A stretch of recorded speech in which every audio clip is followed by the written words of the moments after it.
For those stumbling across the Xbox Live Summer of Arcade special again, this game might have caught your eye like it did mine. There's not much to Limbo on the surface. It's a simple puzzle platformer, not unlike Braid of 2 years back. You run, you jump, you push, and you pull. You try to get from point A to point B, avoiding traps and pitfalls, and using the environment to figure out how to do it. Limbo is more in tune with the Catholic idea of limbo, not so much the Caribbean dance that's popular on cruise ships, so get that idea out of your head right now. Of course, don't dwell too strongly on that first idea of limbo either. If this is the realm where unbaptized infants are set upon passing, that would be disgustingly cruel. This world is not Limbo. This is hell. Limbo is a dark game, literally and figuratively. The entire game is cast in shadow. It's black, white, and shades of gray. Your character is a silhouette, distinctive from the background only by his glowing eyes. The world is bleak, creepy, and deadly. This game is as gory as it gets without actually showing blood.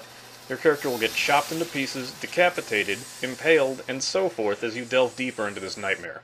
The game starts you off unconscious in a bleak, shadowy forest. It doesn't waste any time tossing fatal traps your way as you face hidden bear traps, giant spiders, and others intent on your demise. Working your way out of this forest doesn't lead you to better places either, as you make your way through barren urban decay and cold abandoned factories, all culminating in a disturbing, twisted mesh of the three, as gravity and physics themselves begin to go completely haywire. Hope you like nihilism. Why even traverse this seemingly endless hellscape? You're looking for your sister. That's it. Hell, I don't even think that's true, as it's more likely that was added by Xbox Live Arcade just so people wouldn't question it too much. The game has no story. The studio themselves has officially stated that there is no story, and it's completely up to individual interpretation. Normally I hate this sort of thing, but I can't call it lazy writing when there is no writing. It's like a less pretentious version of Braid. There's no seemingly pointless paragraphs of text to read here. Some might consider this a flaw, but I honestly think anything beyond nothing could ruin the chill of this game. In addition to having no story, the game features little to no music. There are no haunting melodies to accompany you beyond the sound of your own footsteps or the whirring of saw blades. The game does have a few musical cues that punctuate key points and scenes, and the closest thing to a song you get is at the very end of the game, in which the beat of the music is actually a warning that gravity is about to switch on you. The game is as quiet as it is bleak. From a gameplay standpoint, it's pretty simple, but certain puzzles can get frustrating, especially when they rely more on physics and timing rather than on any real brain power.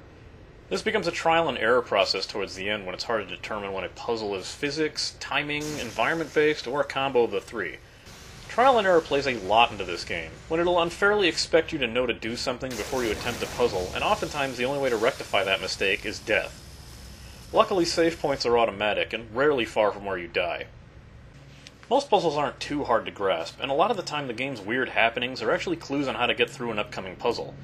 Another good rule of thumb is to know one simple fact. If you can do something, you probably should. Does a hanging steel beam have an oddly placed, useless handle on the side of it? Chances are it's not a useless handle. Despite its short length, there's a bit of replay value in finding hidden eggs that can be located by going a bit above and beyond your normal puzzle solving. Many of the eggs add to your achievement score, and there are even more obscurely hidden eggs that boost your overall completion level to beyond 100%.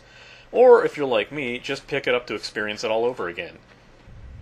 For all the brain bending though, this game still comes right down to atmosphere. It can be genuinely frightening, as well as toy with you when it's feeling rather mean-spirited. There's a very specific scene in which the game almost seems to grant you some sort of reprise, only to give you an insanely cruel fuck you before forcing you back into the nightmare you just escaped.